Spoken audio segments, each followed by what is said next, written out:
This is The Brigand Children, Book 2 of the Club Lavender Duet by Lainey Delaroque. Part 2, Chapters 6 to 10. For previous chapters or to start from the beginning, navigate to the playlist titled The Brigand Children on this channel, or by clicking the card on the right. Don't forget to adjust the speed of this video to match your comfortable listening preference. Please like the video and subscribe to the channel to help me produce more free audiobook stories for you. Happy listening.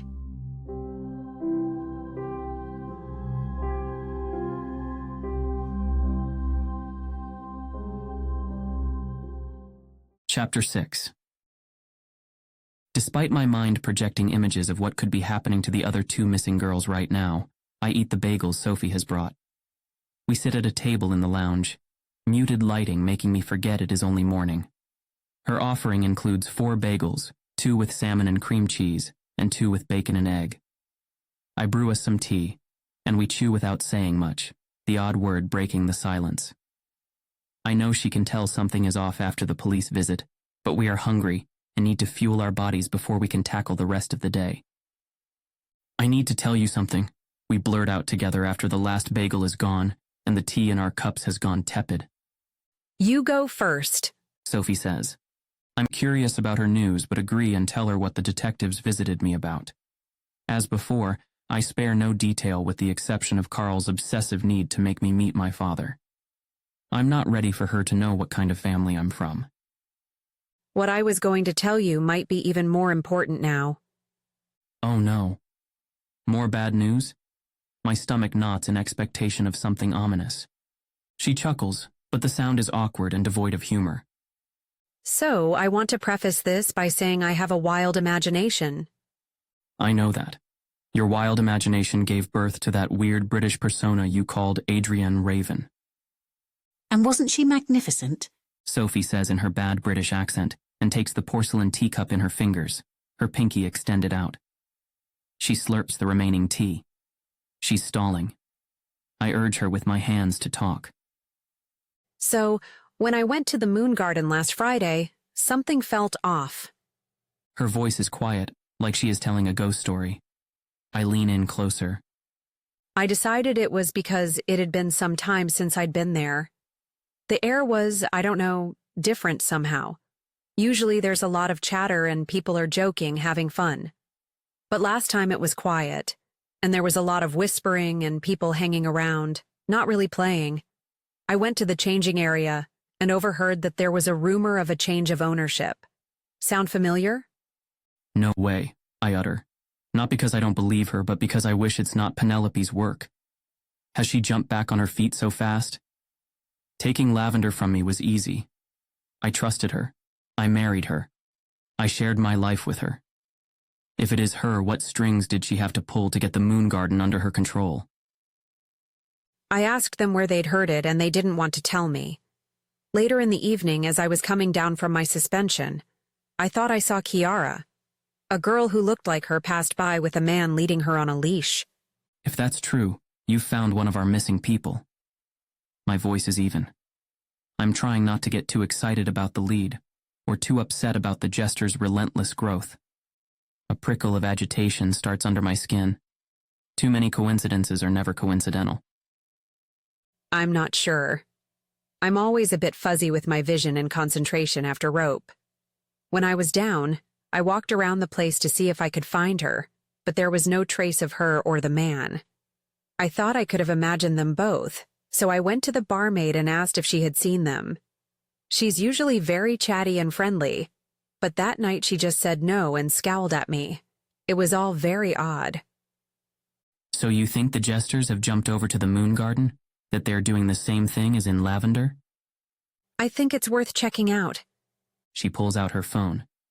There is a dress-up party next Friday. Full fetish and fantasy wear. You should join me and we'll investigate together. I look at the black and red event announcement. A swirly font invites me to join the festivities. Instead of getting excited about going, I want to tell Sophie to skip it too. If Penelope has taken over Sophie's playing ground, that place isn't safe for her anymore. Brad is in prison, but he knows Sophie had a hand in Lavender's downfall. He knows, and I'm sure he won't keep quiet about it. And when Penelope discovers who Adrienne really is, how she likes to get tied up in one of her venues, everything will unravel. That connection will lead her to Hanako, then to Thomas, like the red thread of fate. Penelope only has to tug at it a little. It will be fun. Sophie puts a hand on mine after my response takes too long to come out. I've never been to a kink party before. I can't bring myself to tell her to stop going to the one place she enjoys. I have no alternative for her. It's much better than the party we attended together. I can promise you that. She winks. In a twisted way, that wretched party was truly the beginning of us. It was the first time I had connected with her on more than a physical, verbal level.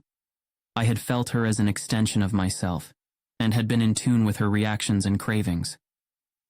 Mere feet away, my son had been held at gunpoint. Sophie and I were forced to do things to each other that were supposed to be private, intimate things unless we decided otherwise. It will be amazing when we can be in a similar situation, but without the threat and manipulation. To play because we want to. I chuckle, imagining Sophie all dressed up and sexy. What should I wear then? I smile, choosing to let my memories of Sophie shaking naked at my feet linger. I have a few days to make a decision about this party. Anything that covers your face will do. So a gimp suit? She starts laughing. I mean, why not? I'm more of a plague doctor mask kind of girl, though. Do you have a bit of a medical fetish then? Hot for Matthias? Ha! It's not quite a laugh. A shadow passes across her face and she again seems like a stranger. Matthias is hot. We both know that. He practices in normal clothes, which makes him much more attractive in my eyes. But you can keep him. I don't like doctors and hospitals. I even have a fear of dentists. He would be pleased to hear at least half of that, I say, because I don't want to push her to talk more about this. It sounds like unaddressed trauma, and there's too much of that going around anyway. When she's ready to talk, I'll listen. You know he won't care. He doesn't swing that way. She gets up and starts picking up her things. Yeah, he does, I say as I bring our cups and plates to the sink behind the bar. I know he's in love with you, she says, startling me. Matthias is many things, but forthcoming about his feelings is not one of them. Or is Sophie too perceptive for her own good? How do you feel about him? It's awkward to talk about this with her.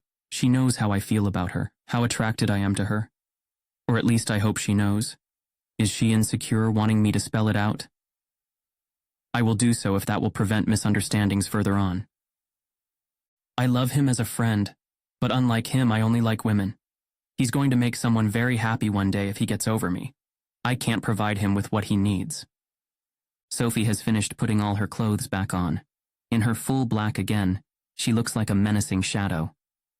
When she turns, her expression is soft. He is a hot doctor, he'll be fine, she says. So you'll come to the party? I cross the short distance between us and hold her cheeks in my palms. I will think about it. But can you hold off from going there for the time being? If Penelope is there and she sees you? I know, Sophie interjects. I will be at home. I have more rope videos to record and a lead to follow up about the building I live in. Do you need any help? I want to stretch out the time I have with her. Not at this stage, but I will let you know if anything pops up. Good luck. Try not to get into trouble. I plant a kiss on her forehead. She gives me a squeeze and heads for the door.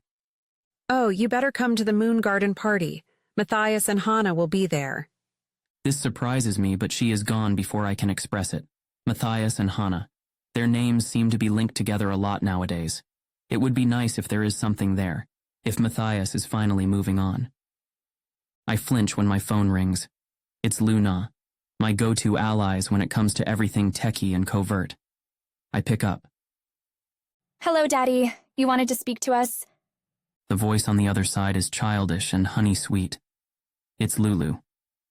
I like chatting with her, but she can't help me with what I need right now. Can I speak to Diana or Luan? You don't want to speak to Lulu. The disappointment in her voice is palpable. I've been waiting so long for your call. Sorry, Lulu. I'm anxious about something, that's why. How are you? Suki left me some instructions on how to play Mobile Heroes, and I've been playing from her account. It's a nice game. I met this girl Melanie, and she's really nice too. She takes pictures of dogs. Does she? Luna's involvement with Sophie's sister worries me a bit, especially after Melanie was drugged and hurt in Lavender. If I hadn't been there at that time, things could have gotten dangerously out of hand. But there is no point to say this to Lulu, since I have no power over who Melanie chooses to play online games with. If nothing else, Luna have gained a friend. That's the silver lining of the dark cloud that is the Lavender affair, and for that, I'm thankful Melanie exists in their realm. She wants to be a dog trainer. Lulu says. Great choice if she's good with dogs. I want a dog. Lulu sounds like she's pouting. I know you do, but you need to agree with the others first. Lulu sighs, then the line goes quiet. I wait. It's Luan. What do you want? The voice on the other side goes deeper. Can you see if you or Diana can open a line of communication with my father? He was in Menard last time I checked. My words are firm because I know Luan doesn't like me much. He sees me as a threat, despite my countless attempts to prove him wrong. Sounds pretty impossible to me. Is it important? I roll my eyes. I wouldn't be asking if it wasn't. 2 women are missing and I'm trying to find out where they are and how we can get them back to safety. I'll see what I can do. If not me, Diana will do her hacking magic. Luan's voice is determined. He can never ignore someone in trouble. Anything else? Penelope might have taken over a fetish club, the Moon Garden. Can you check who owns it and any rumors about it on the dark web? You're full of tasks today. I'll come visit you all when this blows over. I'll bring presents. I try to placate him. I'm still waiting for that guitar. The line goes quiet again. I should probably hang up, but I really want to speak to Diana. Hoping she will talk to me next, I hang on. Did you sort out all you need? Lulu is back. I contain a sigh and smile instead, so my voice sounds cheery. Thank you, Lou. Can you write down a message for Diana? She hums something fast and happy as she writes down all I tell her. It's exactly what I have told Luan, without the news about the missing girls. I don't want to upset Lulu, but I don't know if Luan will be kind enough to share the information with the others. She bids me goodbye in a song, and I hang up, exhausted. The Jester Queen. 2 days before. Penelope is certain there is blood staining her brand new Manolo Blahniks. Her ass aches from the hardness of the red upholstered bench she is currently sitting on, trying to keep her spine erect despite her disappointing surroundings. She and 2 of her underlings are sitting in a diner, one with a shabby interior and a forgettable name.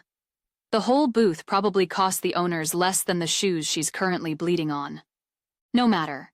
She can take a little pain to keep up appearances. On her right, she has Curtis Jericho, a young lawyer with a fancy degree and 0 street smarts. He had taken one look at her and had decided he wanted her, which suited Penelope just fine. After all, she makes it so she is appealing to everyone, until they have served their purpose. A corrupt lawyer is great to have around, so still she maintains her shallow interest in his mediocre bedroom skills. On the bench opposite them sit Joey and the drug supplier. Joey, with his big biceps and disproportionately small head, is supposed to be there to be intimidating. The supplier, a scrawny Latin man with a baby face, doesn't look troubled by the giant next to him at all. The meeting is not going well. So, to summarize, you won't sell your product to us, Penelope says, her voice laced with honey. She will ask 1,000 times if she has to. You got it. The supplier puts his palms on the table and spreads his fingers on the surface like he's preparing to leave. We can pay, and we have the network to distribute, Penelope continues. This is partially true. The Jesters have only just managed to finish disentangling the deck's former drug network. It was years in the making, and Penelope hoped once all the old influence was gone, she would swoop in and cover the missing links. But while in the beginning a few of the dealers agreed to betray Damien and his father, the others stayed loyal. much to Penelope's dismay. So, one by one, she singled them out and either ordered them beaten or threatened their families until they gave up all the product they had. It's not like the deck had much strength to respond. That scheme lasted for a couple of years. Moving the product was Valerie's job. When the supplies started drying up, she was transferred to also work in Lavender. And now Lavender has fallen and Valerie is missing. Penelope has dealers and no drugs, no club. An underling in custody who can rat out her operation. You're repeating yourself. The supplier says. The answer is no, no matter how much you pay me. It doesn't have to be money. Penelope's eyes drop from his face to his chest, then down. She slips her tired foot out of the satin pump and almost groans with the pleasure of freeing her toes. But she doesn't. Instead, she straightens her leg and drags her foot up the supplier's bony leg. The man in front of her flinches and reaches down to remove it. Thanks, but I'm gay. Let me be frank with you. He says, his eyes moving between Curtis and Penelope. No one in Chicago will sell to you. You might struggle to find anyone who will in Illinois, too. Why not? Penelope finally drops the pretense of seduction. An icy gaze settles on her face. Word on the street is you crossed Mateo and his son. The deck was the law around here, and while all the other gangs are giving you a wide berth to work it out between yourselves, it doesn't mean people will abandon their old ties. Mateo had an iron fist, but he was fair. There was peace on the streets like never before when he was around. While he lives, all this here is still Deck's territory. Really? You're afraid of a man in prison and his son who I kept hostage in his own home for 6 years? I don't believe this is the reason.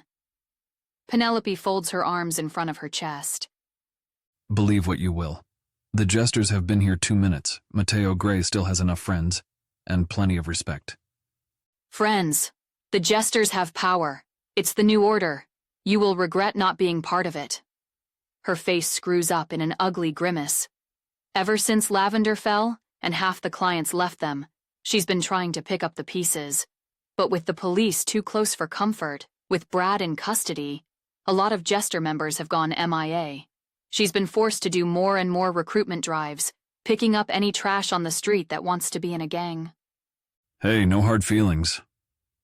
The supplier gets up to leave, patting Joey's overgrown bicep in a prompt for him to move out of the booth. Joey moves like a puppet, all the subtlety of his being there lost on him. Penelope grits her teeth.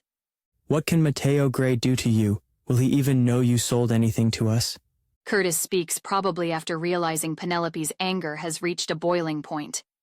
His polite manner of speaking annoys her, but she doesn't stop him. Personally, I have 2 brothers in Menard. I don't want to risk them getting shivved. The supplier says. But more simply, I don't want to be on the losing side of whatever is going on right now. Keep asking around. Maybe you will find someone as green as you who will be willing to go for that new order of yours. One last question. Curtis catches the supplier's wrist.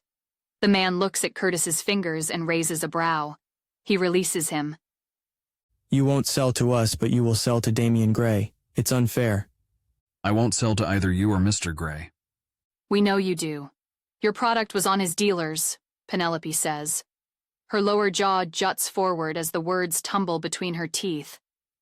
Then he's buying it from a middleman. I sell to a few verified people who are not directly associated with a gang. Their contact details? Curtis asks. All I can do is let them know you're looking for a supplier. If they want to do business with you, they will get in touch. That's... Curtis starts but can't finish. Penelope waves her hand. Whatever. When we take over the whole of Chicago, you will beg to sell to us. The supplier grins. I will beg, don't worry. My pride has never gotten in the way of business. With that, he leaves, the meaning of his final words buzzing in the air like cicadas on a summer night. Curtis puts his hand on Penelope's. I could have told him Mateo gave me the power to operate his assets. I could have threatened him. I should have done more. She snatches her hand away and shoves her foot back in her tight shoe. The wound at the back of her ankle stings as the outline of the shoe digs into it again. That would have only corroborated the rumors. The only thing that protects you from the wrath of Damien's father now is that he doesn't seem to know what you did to his son and grandson. Pray that it stays that way. Curtis says with a dumb smile. Maybe he thinks it will soften the blow of his statement, but it only infuriates Penelope further. She tisks, her upper lip curling in disgust. We have no suppliers left to ask. We can't sell anything. Those brutes that are part of my gang won't have anything to busy themselves with, and they will be horrible to manage. Curtis glances at Joey, who is calmly drinking his coffee and staring out the window. Yes, that kind of brute, Penelope thinks.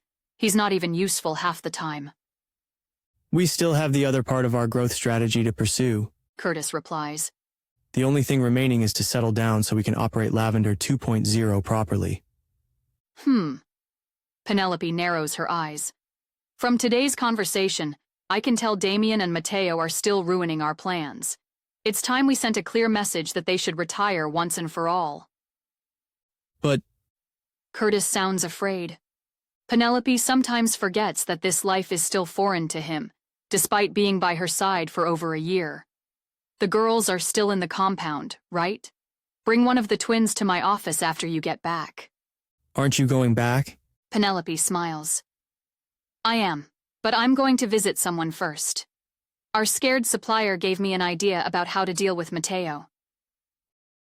Sophie, the Brigand Wraith. I reach into my pocket and pull out the crumpled piece of paper. I peer at the smudge in the corner where a name and signature have once been. Now there is a black ink splotch. No matter. I will get to the bottom of it. After what happened at Lavender, the Brigand Wraith has been at the forefront of my mind, always lurking in my thoughts like a separate entity. Rope won't quiet her. Sneaking around Damien makes her slightly happier. But it's not enough. There is a feeling like a coiled spring within me. If I'm not careful, it will snap and drag me to that time when everything was different.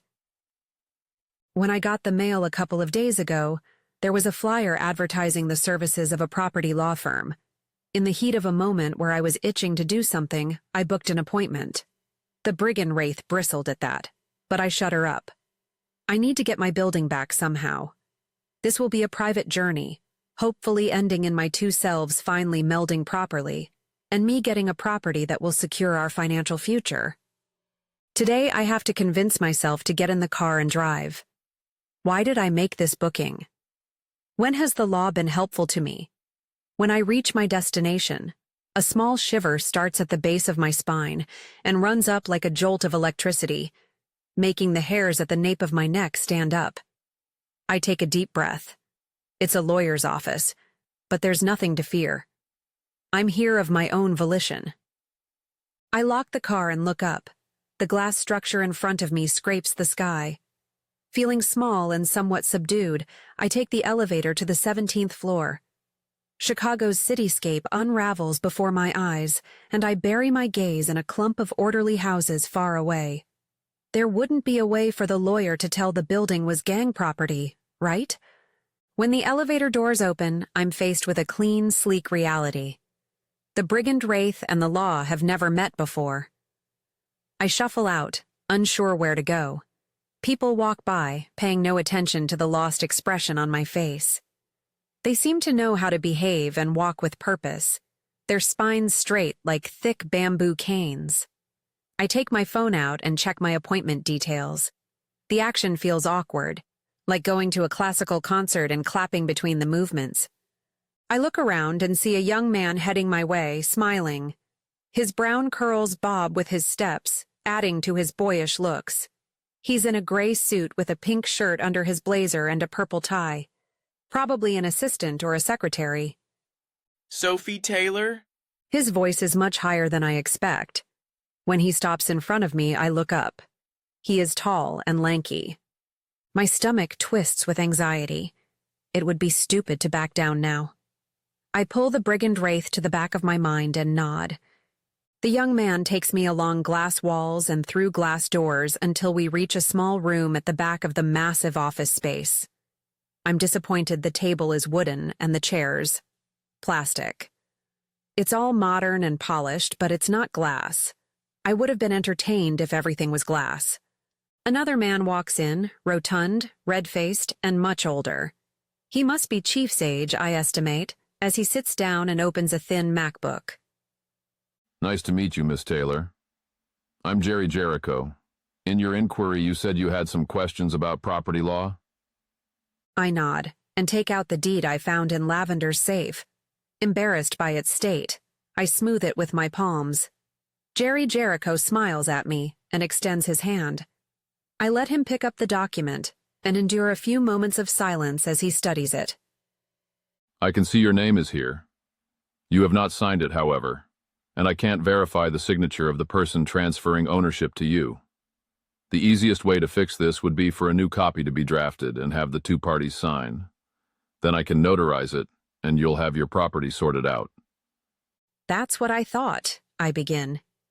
But if you look at the date, that's 6 years ago. I don't know the name of the previous owner, and I'm not in touch with him anymore. You don't know his name, but he's transferring a building to you? His voice is patronizing. A spark of anger flashes in front of my eyes. I plaster a fake smile on my face.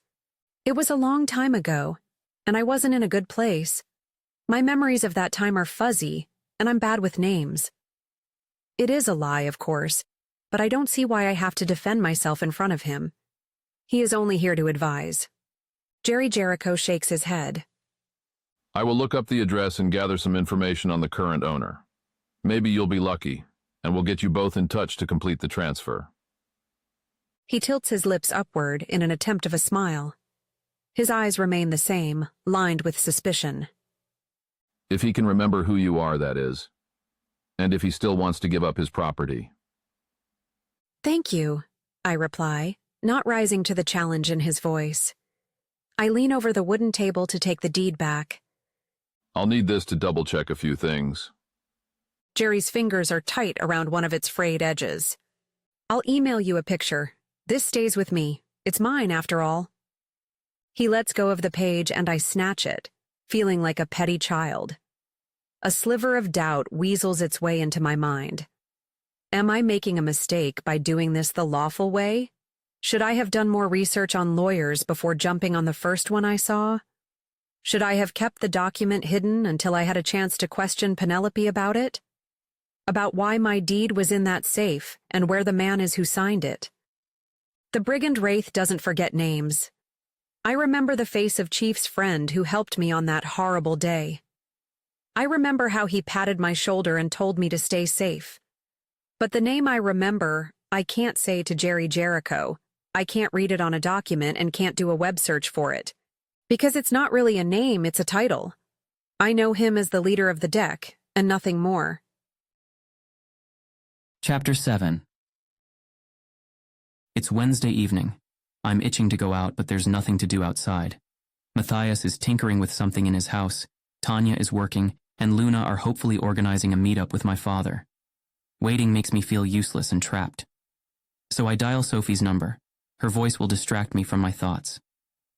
The phone rings longer than usual, and she picks up a second before I start to worry. Hello, Thomas's dad.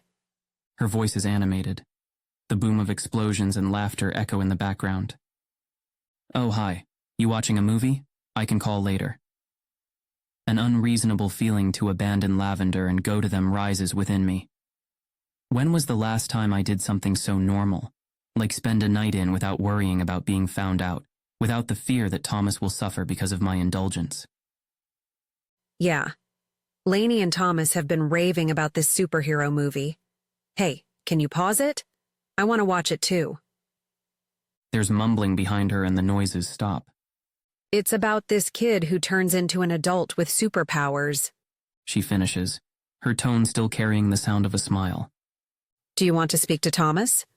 I stand up from my seat, a little panic reverberating in my chest. Does he want to talk to me? There's shuffling and hushed voices. Hi, Dad. Thomas says, Hi, how's school? I try to sound nonchalant, but I'm gripping the tiny phone so hard I'm probably bending the plastic. It's good. I've not made many friends yet, but Mel introduced me to some people from her class. He's calm and I'm not. The fact that the school is in Arcana territory makes it feel safer for Thomas, but the fear that Penelope will find him is never far from my mind. Great. Do you like it at Hanako's? Why are my questions so formal? Why is it so hard to get the words out? I love it here. It's much better than living at Aunt Val's. Yes, I can imagine. I can't think of anything else to ask, so I wrap it up. Go finish your movie. We'll speak again soon. Love you, Dad. He hangs up before I can say it back. Lavender's quietness grates on my nerves after this, and I put on the radio quietly, just enough so I can hear it but still know if someone breaks in. We're taught to talk with adults from a young age. What to say, how to act, what's appropriate and what's not polite. But no one taught me how to speak to my own child.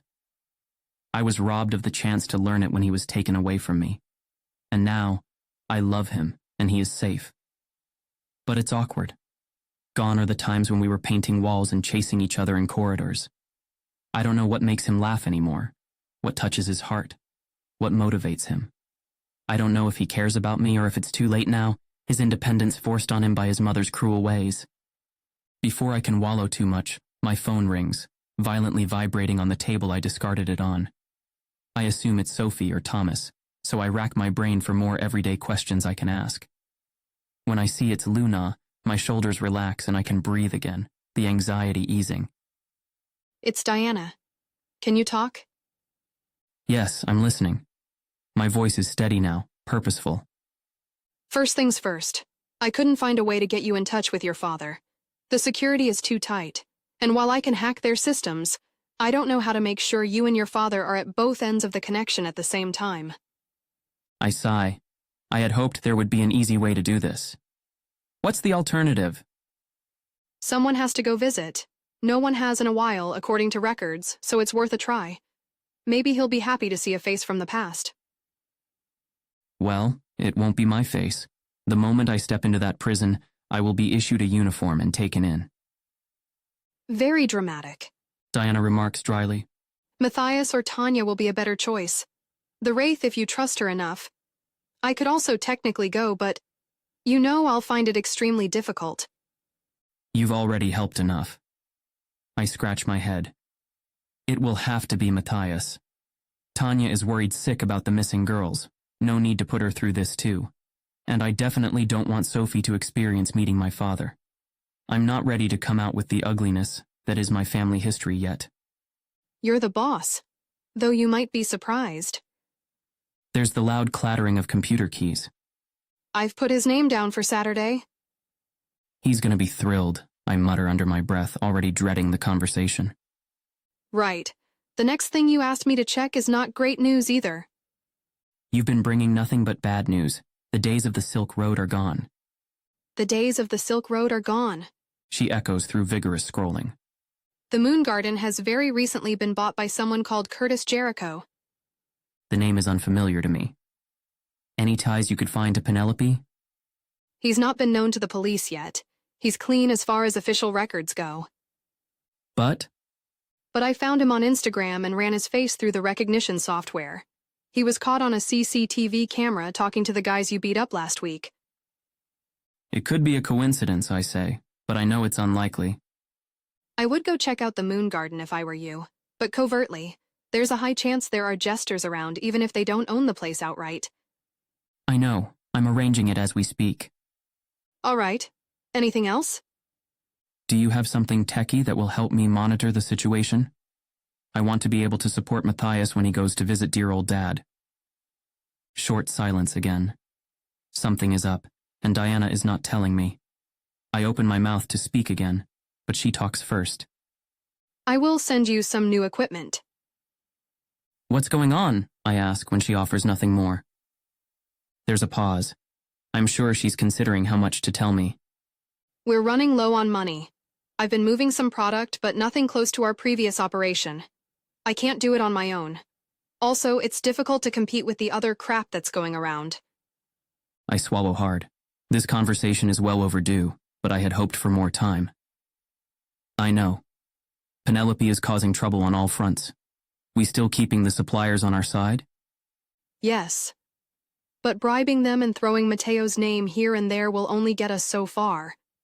Our resources are diminishing, so whatever you're thinking of doing, do it faster. It's only a matter of time before she finds a supplier. We have no way to enforce orders, so things will get out of hand really fast. She is right, of course. I sit down and massage my brow. I thought things would get easier after Thomas was free, and Lavender was no longer a lair of abuse. I was wrong. People's livelihoods still rely on the viability of my decisions. And recently I haven't been making many. But our product is still clean, and we're not selling to new people. Yes, that's not a viable business model. You know that, right? Diana's voice is soft, like she feels guilty that she still has to maintain the few ethical choices we made when we started selling drugs and not optimize our profits. The plan was always for this to end. As long as we're not actively enticing new people with our drugs, and we're not threatening lives by selling crap, I can sleep at night. Give me some time to deal with Penelope. I will do my best. I won't let it affect you. I try to sound positive. I know, Diana replies. We all know you're working hard. She hangs up, and this time the radio grates on my ears. It irritates me, and I switch it off, plunging the room into silence once again. Decisions. Let's make some. I know Penelope is doing two things at the moment. Trying to regain her stability by potentially gaining control of the Moon Garden, and looking for a supplier to make sure she can sell drugs to keep her gang afloat. I can't let her achieve either of these. So first I need to check out the party on Friday. Then I need to be diplomatic and make use of my father's connections. I feel agitated by the state of things, but at least I'm no longer waiting. My plans will soon be in motion. Chapter 8. Friday's less popular cousin, Thursday, is when someone drops a nondescript brown envelope at Lavender's door. There is no address or name, but I know it is for me. It has a little smiley face in one corner and a heart in another. Inside are a pair of glasses in a case and a USB stick. I plug it in the computer connected to the cash register and watch the same smiley icon flash on my screen in all the colors of the rainbow. I blink away. This should come with a seizure warning. I click in the middle on a button that says Enter Daddy. I roll my eyes. This has Lulu written all over it. After the flashy exterior, inside the program is a file manager and a couple of .exe programs. I start going through the information folder by folder, familiarizing myself with the technology that is going to make the meeting between my father and me possible. Diana has streamlined things. The navigation is easy, and it doesn't take me long. The back door opens and I press the monitor button to shut it off. I crouch under the bar and glance at my watch. Not long, my ass. I've been at this for 2 hours. It's me. Matthias's voice echoes in the corridor leading to the lounge. I jump up and smooth my t-shirt, pretending I wasn't hiding. The detectives made sure to remove the police tape around Lavender. It is no longer an active crime scene, but they warned me against using the main entrance freely. The search for my face is still ongoing, and checks can be done anytime. The police have the keys to the place, so I want to avoid an awkward situation where they see me lounging on the sofas. Matthias clearly hasn't got the memo, but I decide against telling him off. I will need him in the best of moods for what I'm about to ask. I come bearing gifts, Matthias says when he sees me. He looks fresh, his face is smoothly shaved, and his white shirt and blue jeans make him look like an urban hipster on his way to Starbucks. I scratch my chin, feeling the beard under my fingers. I started growing it out as a disguise, but it's itchy and curling in unwanted directions, so I'm not sure how long it will live on my face. Is that from Sophie? I point to the massive box in his hands. Yep, I looked inside. And?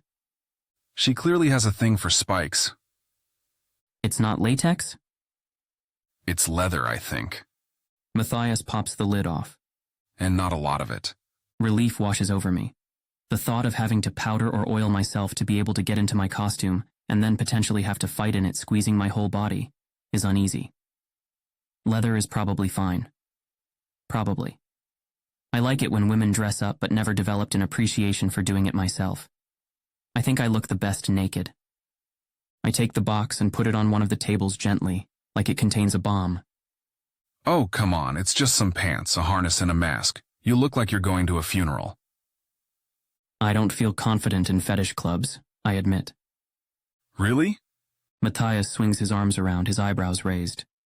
This is not a fetish club, I say, a bit offended. Lavender is a haven. Before Penelope took over, there was nothing seedy about it. Not that I think the Moon Garden is seedy. Or maybe it is. I don't know what to think. Sophie briefed me about the rough plan you two came up with. You only need to go there to look around. You don't have to take part in anything. He takes out a black leather mask from the box. It has alternating silver studs and spikes around its circumference. I appreciate its simple design and the fact that it will cover most of my face, only leaving my nose and mouth on show. With the beard, I will be difficult to recognize. Matthias is right. We don't have to participate in the Moon Garden's fun times. But that would be a waste, wouldn't it? Even if it's seedy, I still have Sophie near me. Kinky Sophie in her natural habitat. My brain warms up to the idea of the party as I extend my arm toward Matthias. You coming with? I pluck the mask from his hand and run my fingers across the spikes. 2 black ribbons come off the edges. I try it on, securing it with a bow. Hot, Matthias remarks. You gonna try everything else too? I shake my head. I trust Sophie can guess my size. Of course she can. He mumbles. I frown but don't comment. I might be there. He adds. With Hannah? My voice is more hopeful than I intended. Yep, I'm planning a scene for her and someone else. Maybe Sophie too. You want in? Sophie hadn't told me she would be participating in anything like this. I guess she hasn't had the chance. She only got the news I was coming yesterday. I decide not to dwell on this. We need to have the relationship talk sometime soon to make sure we're on the same page. What if where I see a potential life companion, she sees another play partner? This is my insecurity speaking, so I push the thought aside. There are bigger things to worry about right now. Sophie couldn't deliver this in person? I stall for time, picking up the shiny leather pants and holding them in front of me. They too have random studs and spikes around the pockets and the belt loops. She's recording videos for her online shibari course? I need to see these videos at some point and brush up on my rope game. She's not shown them to anyone yet. Oh, and keep it a secret from Melanie.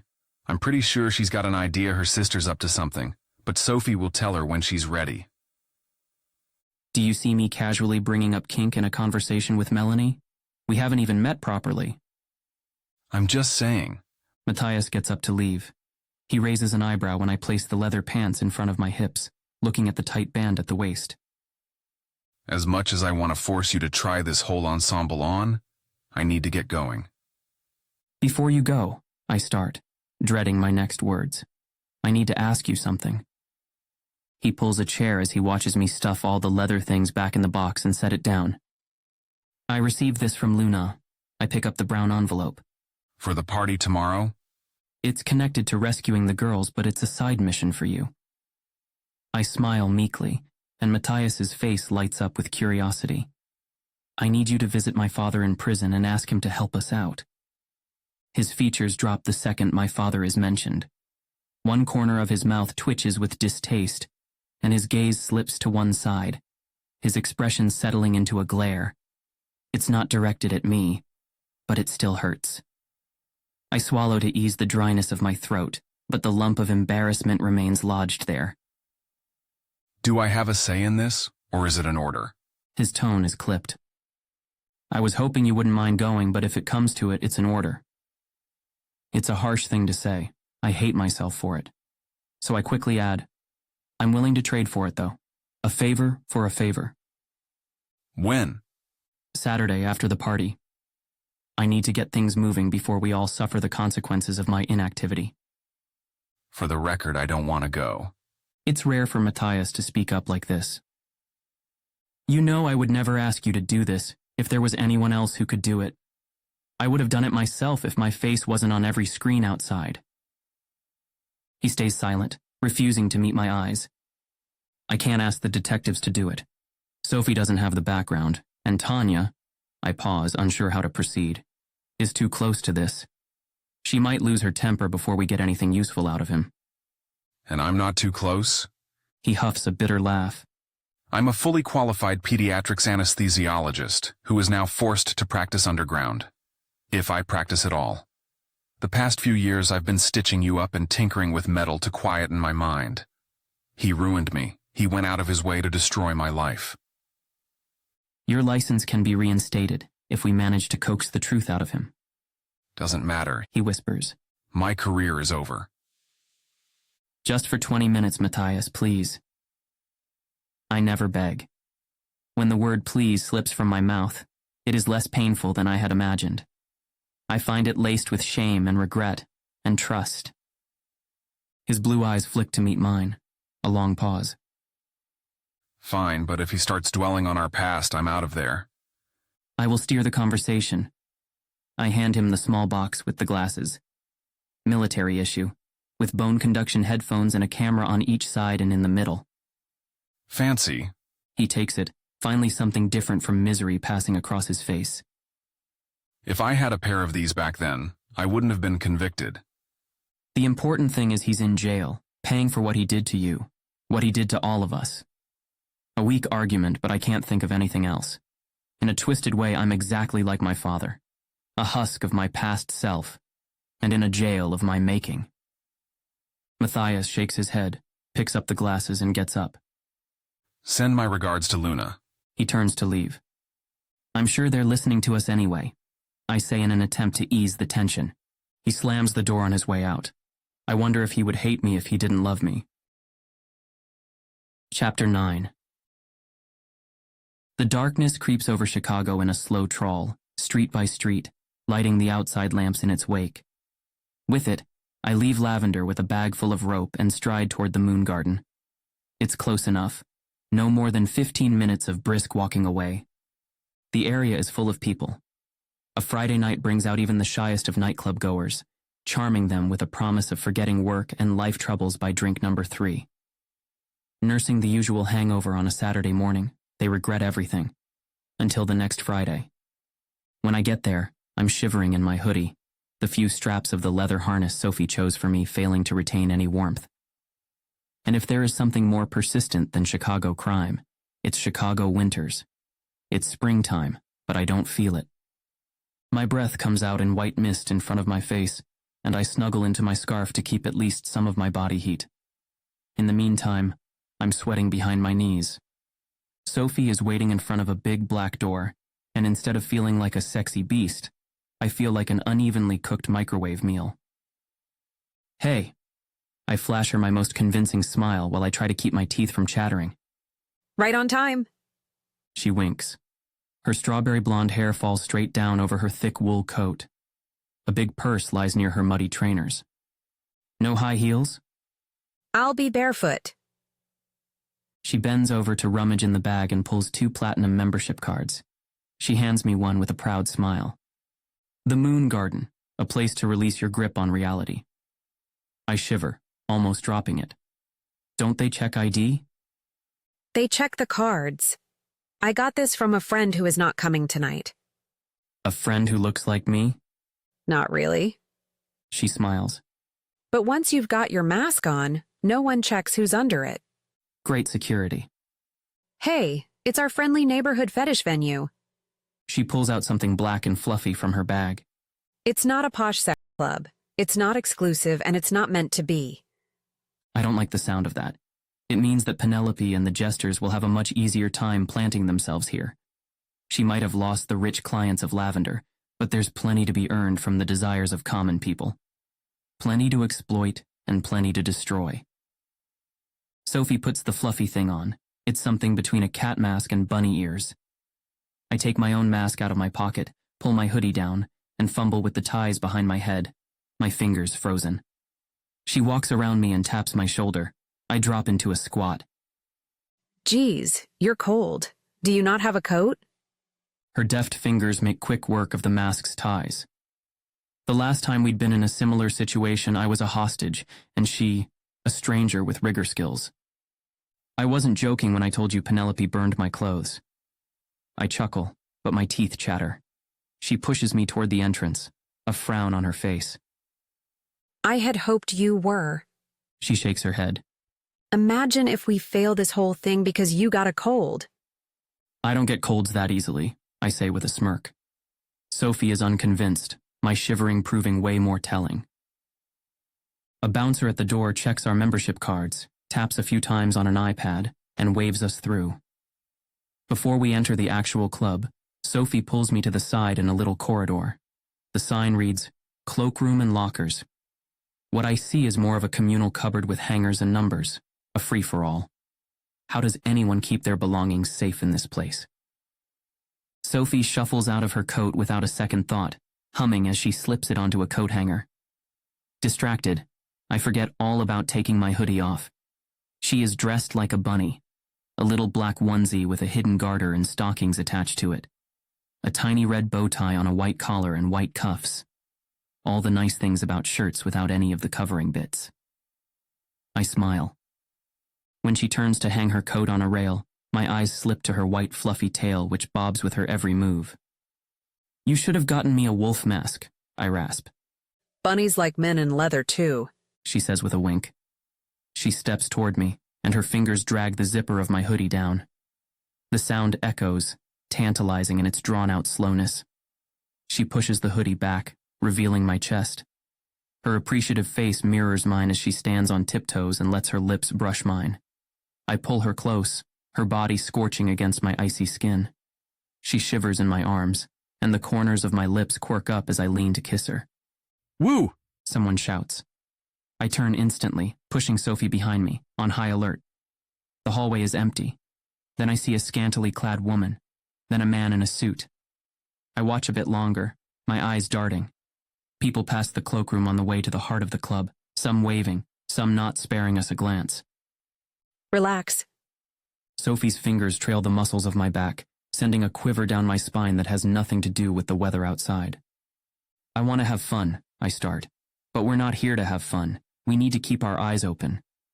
I don't want to ruin the mood. Yet as I shift from one leg to the other and a slight pain jabs at my thigh, I remember I can't lose sight of our mission. I know. Sophie plants a soft kiss on my left shoulder blade. Let's go. She puts my hoodie on top of her coat and hangs it with a deep, sad sigh. She stashes my rope bag under everything. We might not even get to use it tonight. Then her expression goes back to cheerful, and she takes my hand, leading me out of the cloakroom and into the club. I follow her in my leather ensemble, looking like a big bad dom and feeling like a puppy. The Moon Garden. I've left the safety of my territory to breach a place where Sophie is in her element. Unlike Lavender, it's not bathed in flashing neons. It's decorated in 3 colors: black, white, and green. There is so much green. Not only the color of almost every wall and piece of furniture, it's in the leaves of all the plants scattered around the massive lounge. A patch of grass sprawls across instead of a hard dance floor, and a brown wood-looking pole spurts from its middle, attached to the ceiling, which is littered with hanging plants and vines. Well, it is a garden. Where's the moon? A burly woman stands behind the bar, polishing glasses so aggressively, I'm not sure how they don't break. A memory of Ben whizzes through my mind as fast as a speeding car. I need to find out where he is. Knowing his background, I doubt he's coming back to us. What can I get you, hon? The barmaid's deep voice snaps me back to reality. A soda, I shout, straining above the music. Coming right up, the woman roars. I turn back to the middle of the club where people are swaying, their bare feet sinking in the grass. Amazing, isn't it? Sophie's excitement is palpable. Her hand rests on my upper arm, her ears bobbing in front of my face as she moves with the music. Loud. I've not formed an opinion yet. It has a vibe I can only describe as raw. It's as if people come here to shed their daily lives and be whoever they want to be. Great sentiment, but very susceptible to Penelope's destructive touch. Here you go, the barwoman says, her voice easily outshining the remixed metal song blasting out of the speakers. Don't forget, be on your best behavior or Dougie will show you out. I nod, glancing at Dougie. He's a carbon copy of Brad and Chad, but where they had snickered with a cruel glint in their eyes, he is all warm smiles and high fives with everyone who passes him. It would be great to have someone like that at Lavender, a gentle giant. I sigh, shedding my smile. Today is reconnaissance only. I will cause Dougie no problems. For the future, I can make no promises. As I sip my soda, its fizziness tickling my throat, Sophie's spine shoots up straight, like she is a soldier at attention. She taps my knee with her tiny hand. I follow her gaze and see Hanako sitting between two men, laughing, her hair spilling in front of her face, shielding it from view. She's dressed like some type of fairy, in a sparkly purple bodysuit, and matching see-through purple wings. Her hair is straight and has a purple-pink tint, making her natural dark hair seem like a small galaxy. Is that Matthias? I squint at one of the men. Tall, hair buzzed short, dressed in a sleek black thing with transparent patches. What is he wearing? It's him. Do you like it? It's the latex bodysuit I chose for him. I almost got you one. Sophie winks. She's beaming, and I rummage inside my soul for a clear memory of when I was that excited about something simple from my daily life. I'm glad you didn't. Wait till you see the back. She does a little clap like she can't contain all that innocent happiness. I scan the room, a bit disturbed. I'm not used to seeing my best friend in fetish wear. With no sign of Kiara, Yera, Penelope, or anyone who looks remotely familiar, I return my attention to the trio on the sofa. I better get used to it fast. Should we go say hi? I say as I finish my soda. The last few sips are flat, the bitterness lingering at the back of my tongue. How about we look around? They look like they're enjoying themselves, and I bet you want to know why this place is called the Moon Garden. The tour doesn't take long. The ground floor is a sweeping garden the size of a football field. The bar area and the lounge are open, but natural hedges separate the rest of the space, providing many nooks and crannies to hide away and do whatever one wants. There are leather spanking benches, cages, fancy chairs, and small tables with attachment points. Sophie leads me through the labyrinth of foliage, pointing out small things that she finds interesting while I look at her instead. The chaste kiss she planted on my back in the cloakroom still burns on my skin. It raises questions. I open my mouth a couple of times, feeling ready to ask, but the words refuse to come out, an ugly feeling gripping my insides. If I listen closer to the things it fills my head with, I can almost make out what it is. And this is the whole first floor, Sophie announces and swivels to face me, her hair swinging around her in an arch of gold with the scent of orange and cocoa butter. So where's the moon? We'd passed some ornaments depicting Diana, the Roman goddess of the moon, but nothing too substantial. A good patroness to choose for a place like this since she protects all hunters, wild animals, and is a symbol of fertility. Look up. Sophie tilts her head to the ceiling. We have gone full circle and are now standing on the grass dance floor. I obey to find a glass ceiling high above us, showcasing the dark Chicago sky. There's no moon. There is sometimes. Sophie's face is calm, like she is reminiscing about the good times she's had here. When the moon is full and visible, the staff turn the lights down in the lounge. The place turns pitch black except for a streak of white light from the moon. When there's a night like that, most people stop playing if they can and go sit on the grass. But I thought you all come here to play. Why sit and stare at the moon? I ask, my voice even. I watch her face, her gaze unfocused in the present and sharp in the reel of her memories. I want to say more. But as before, the words remain lodged in my throat, hostage to that overwhelming feeling. Fear. Because it's beautiful and so rare in the middle of Chicago. When was the last time you looked at the moon? Sophie's response is as eloquent as ever. I don't have windows, I say with a smile. I imagine it sometimes. I imagined it when I wrote you that haiku. It was a great haiku. She squeezes me and releases me all in one smooth move, probably feeling sentimental. The second floor has private rooms, but not like the ones in Lavender. I frown. If Penelope owns this now, they will be. Give it some time. Her face sinks. Great. Fear ruined my mood and now I ruined hers. Let's not give her time. I've asked around. Some people are closer to management than I am, so I'm waiting to see what they'll find out. Meanwhile, we can look for Kiara and the other girl. I nod. Okay, a kinky garden on this floor, private rooms upstairs. I assume there is a basement or another floor. Otherwise, there is a frightening lack of fetish equipment in this fetish club. Where's the rope room? I also need to get Matthias now. Patience. I was about to take you downstairs. She chuckles, the chirp in her voice back. After I get familiar with the layout of the place, we can play around a bit. I will keep my eyes open. Kiara, Yera, and Penelope aren't within my control, so whether we will see them or not is anyone's guess. Sophie takes my hand again, her palm small in mine, and pulls me between the hedges. Oh. She halts and I stumble, trying not to fall on top of her. What has she seen? Well, we found Matthias.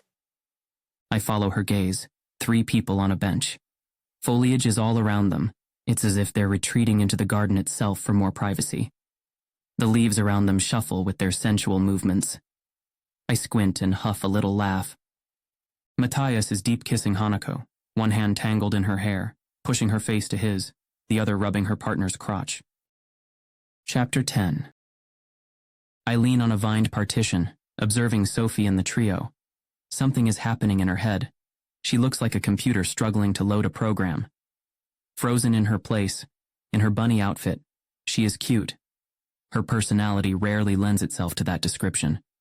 She is fierce, determined, cool, scary at times. Cute is a special thing. Her eyes glitter behind her mask. I adjust mine, feeling a blister coming on the bridge of my nose. Matthias opens his eyes as he releases Hanako's hair from his grip. Her partner flexes his hips and moans in protest as Matthias's hand leaves his crotch. Hanako turns around and starts kissing him instead, oblivious or uncaring of our voyeurism. Matthias's gaze slides from her head to her naked shoulder, then down to her thigh, sparkling in purple with some sort of body makeup. He blinks slowly and leans to do something with Hana's neck when our gazes meet. I raise a hand and wave awkwardly. He sighs and shuffles away from the couple, standing up to meet us. You never did anything like that with Hana when I was around? Sophie exclaims. I feel like I misunderstood a fundamental part of you. Not gay, he confirms with a cheeky grin. And I can be a kinky bastard, but I'm still a responsible adult. There were impressionable teens present when you were around. Sophie's face reddens. If I have to guess, that reaction is equal measures embarrassment and revelation. But you never looked at me that way, so I assumed. She trails off. I smirk at her confidence. It's sexy that she knows how attractive she is. You're not my type. Matthias responds too quickly. I raise an eyebrow. I'm not into unavailable people. He winks at her. Sophie gapes and throws her arms in the air. What about that? She points to Hana and her partner, who have stopped making out. Hanako is beaming while doing a dainty wave with her slim fingers. The guy looks confused. They're in an open relationship. Amusement twinkles in Matthias's eyes. But you and Hana, and Damien, and Hana and I put a hand across her shoulders. She isn't making any sense. Probably issues comprehending 2 of her worlds coming together behind her back. It's a perfect time to leave her in the hands of her best friend, where she can safely process it all. Can I have a word? I say to Matthias, as I navigate Sophie to the bench and sit her down. You didn't tell me you were playing with Matthias, Sophie says to Hana after a quick hug. She sounds excited, her hands quickly grabbing Hana's and squeezing them while tapping her feet on the soft floor. Hana's partner looks less confused now, as he too gives Sophie a brief sideways hug and joins their conversation. Follow me. I found a really cozy space, perfect for talking. Matthias steps in front of me and I gasp. Jesus, Matthias! Did you get scared of my ass? He winks. I actually did. I laugh because I'm surprised by his tanned cheeks so shamelessly on display. As he walks in front of me, I try not to stare. It feels awkward somehow, like I'm leading him on. Don't worry, you'll get used to it. He chuckles. I'm glad to see him in a good mood after the sound of him slamming Lavender's door still echoes in my memories. He leads me to a secluded spot with less foliage and more cushions. There's a rug on the floor, and we sit down. My leather pants creak with the motion, pressing on my muscles like the wrapper of a sausage. How's the leg? Matthias says before I have had a chance to speak. It's okay. He tilts his head and raises an eyebrow. It still hurts. I reopened it a few days ago, but it's not infected.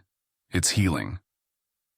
That's my fault. I should have checked it yesterday, but I got too angry. I'm sorry. I know you're in a difficult situation. I don't blame you for any of this. I appreciate your help in whatever shape it comes. What did you want to talk about? Have you spotted someone you know? Not yet. Actually, I want to run an idea by you. Oh? You'll love it. A conspiratorial grin paints my lips as I outline my plan for the night. It involves a lot of rope. When we return, the three of them are in a heated debate about something. There's definite benefit to using a single column for that. A double column's middle rope will tighten things too much. It might pinch a nerve. Sophie's waving her finger at Hannah's partner. He holds his hands up, palms open, trying to placate her. Okay, but if the structure slips and something gets dislocated, you will be sorry you didn't opt for a double column. Hannah, Sophie starts, only to be met with an exasperated sigh. leave me out of this. I'm just here to be tied. And look, the boys are back. Matthias strides forward, and this time I don't flinch as his moon-shaped ass sways in my view. I'm too excited about what's coming to be taken aback. How about we go upstairs and check out the private rooms? I offer my hand and pull Sophie away from the trio. We've got a surprise planned. Her eyes light up with interest. She snakes an arm through mine. Lead the way, sir.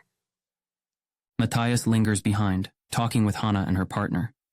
He'd told me he had to clear the idea with them first, and rightly so. I don't know if Hannah and the other guy have plans already.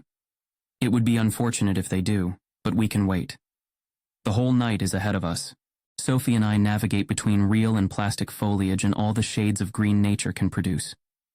She is quiet, but I can feel a cloud of anticipation has gathered around her, making her fidgety. At least I hope it's anticipation and not doubt. I turn my head around to see if Matthias is behind me. I can hear their voices somewhere not too far away but can't see them. A couple passes us, almost bumping into my shoulder. Sorry, Says the girl, her dark-skinned body on full display. A small golden thong covers her privates, and a sun mask hides her face. But other than that, she is naked. An old man tugs her on a gold chain. Alarm bells go off when I connect voice, posture, skin, and circumstance. Kiara. I drop Sophie's arm and shuffle after the couple, turning again and again in the labyrinth of leaves without looking back. The path I thought they had taken leads to a dead end. A silver bench doubling as a chain post and an artificial tree. I backtrack, try some of the other alleys. My heart hammers with adrenaline and disappointment. There is no sign of them. As I turn another corner, I come face to face with Matthias, Hannah, and her partner on his tail. What is it? His face hardens, no sign of the amusement from before. I thought I saw Kiara. What was she dressed like? Matthias's intense look doesn't match his outfit, I tell him, still frantically looking around. He follows me, listening as he abandons his two followers. Sophie joins us after we run around like headless chickens between the hedges. Where do you want to go? She pulls at my arm, trying to help. I catch a glimpse of the old man. He's waiting by the cloakroom. There. I don't stand around to explain. I want to move fast, but people block my way. They giggle and spill drinks as they move slowly, unaware of how their cheer is amplifying my anxiety. Sophie is behind me, but I've lost Matthias. No matter, if it comes to fighting, I'm the strongest of us all anyway. Though I doubt the old man will put up much of a fight. I take Sophie's hand and walk past him like we're a couple just taking a break. When we're in the cloakroom, I press my finger to my lips. Sophie nods, and we listen for any sign of Kiara. We part coats and lift bags gently to look for any clues. Then we check the toilets, opening the cubicle doors one by one until we find one that is occupied. We hear a sniffle from inside. As we wait for the door to open, I'm frightened that it will be Kiara. What have they done to her? As the time stretches, another fear rears its ugly head in the forefront of my mind. What if it isn't Kiara? If we're waiting on someone random, while she's out there in a nightmare of Penelope's making? Then the water flushes, and Kiara almost collides with us on the way out. No doubt that it's her this time. The mask is in her hand. Her face is swollen like she has been crying. I don't think. I grab her wrist and pull her to the darkest corner of the room. Before I can say anything else, she presses a palm to my mouth, her eyes wide and pleading. I relax in her grip to show her I understand. For some reason, she doesn't want me to talk. Fine. But she's coming with me to the police, to Carl and Aisha, so that feisty young detective can protect her. She takes my hand, puts it to the side of her head and pretends to talk. Then she imitates typing, and I finally get it. She wants my phone. I give it to her. She starts typing ferociously, tears streaming down her cheeks in silent rivulets. For a moment she looks up and dabs her lower lids with the pads of her fingers. I bite my lips to keep any words of comfort inside my mouth. Then she finishes her message, pushes the phone into my hand, and runs. I run after her, the words bouncing in front of my vision. She listens to us. Stop trying to get us. If I disappear, she will hurt Yera. Destroy Penelope. Don't focus on us. I slow to a walk, then stop. We're not supposed to help them but destroy Penelope? Surely those are the same thing. What did she type? Sophie's voice behind me is quiet. I hand her the phone. I rake my hair with my empty hands. Damn it. Makes sense. Sophie balls her free hand into a fist, then relaxes it, her anger sustained. It does? I ask. It's simple. Stop going after the victims and go after the culprit. Kill the snake and the mice are free. We can't make another move tonight. Talking to my father is essential now. My plan to destabilize Penelope from the inside, still the best shot we may have. The Lavender staff used to be like family to each other. The ones who stayed despite Valerie and the shady clientele knew they could rely on one another. If Penelope is using that loyalty against them, it will do us no good to try to rescue the girls one by one. It's either all of them or none of them for now. Should we go home? I sigh.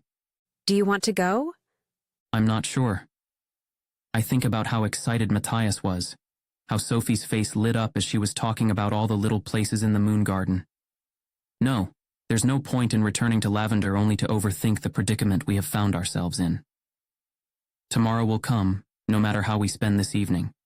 So tonight I'll make sure my friend still likes me, that the woman I admire is as impressed with me as I am with her, that my closest people get one good party, because I can't promise any more in the near future. I grab my rope bag, stash my phone inside, and gesture her out. Let's have some fun, if you still want to, of course. She gives me a hug. We can't do anything more tonight. At least we have confirmation. I hold her there for a moment, like she's my anchor to a better future. Like if I hold her close, all my plans would unfold the way I want them to. Will she stand by me if I can't find my previous leader self? Will she be around if I fail to protect Yera and Kiara? When we break the hug, Sophie's beautiful face lights up my soul. I must do my best. It's no use torturing myself before I have given it a good try. Come on, Hannah has saved us a room. She catches my hand in hers and we go. I put my anxiety in a mental box and throw away the key, just for tonight.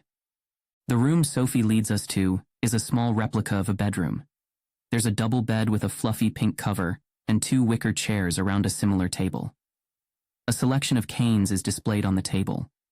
Behind the bed hangs a massive poster of a flowering tree. The Magnolia Room, not too bad, Sophie says, pushing me aside so she can get in. Isn't it a bit too small for 5? Hannah's lips stretch into a grin. She looks devious. I know what's gonna happen and you don't. So trust me, it's enough space. Fine, fine. Sophie waves off her words with her hand. We all shuffle inside, and I close the door. Sophie sits on the bed while the trio stands near the table, Hanako's partner fiddling with a cane. He looks like a weasel, thin, tall, and slightly hunched, like he's too embarrassed to stand up straight. Matthias next to him seems like a tan statue, still thin and tall but looking down at the world with a straight back. This small difference makes him a head taller than the other guy, though I bet they would be the same if both stood up properly. The man notices me staring. Connor. He introduces himself with an awkward chuckle. Nice to meet you, I say without offering a name. I'm still a wanted man, after all. I propose a game. We all like games, right? Matthias and Hannah nod enthusiastically. Sophie looks unsure, and Connor wears a look of confusion. Didn't Matthias explain properly? We all love rope too, I continue undeterred. And we want to be as close to our best friends as possible, don't we? Hanako wiggles her eyebrows suggestively. I can tell the cogs are turning in Sophie's head. She is trying to work out my plan. Maybe she has already pieced it together. A game of mental fortitude. I will tie Sophie, and Connor will tie Hanako. We'll take turns mirroring our ties. The rigger who can't figure out where to put rope next loses. Normal negotiation and safe words apply. We all start the ties at opposing ends of the bed. And what happens to the loser? Sophie is intrigued. Good.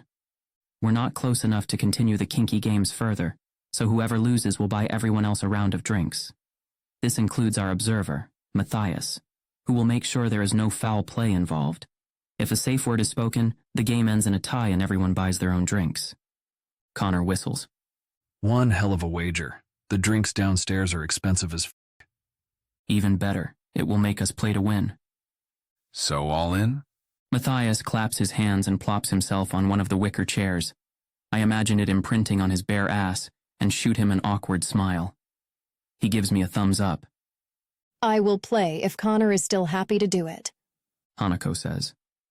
Connor gives an enthusiastic nod, finally shedding his confusion. Sophie? I slide next to her on the side of the bed and take her hand in mine. Her face is full of eager happiness as she nods. I look at her a second longer than necessary, capturing the image of her in my brain. I need more happy memories.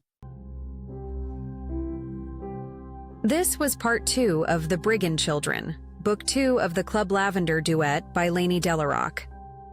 To listen to the next 5 chapters, please navigate to the next video. All parts of this audiobook are available in the playlist The Brigand Children on this YouTube channel. Thanks for listening. Like and comment to help get this book in front of more readers and subscribe to the channel to avoid missing out. See you in the next part.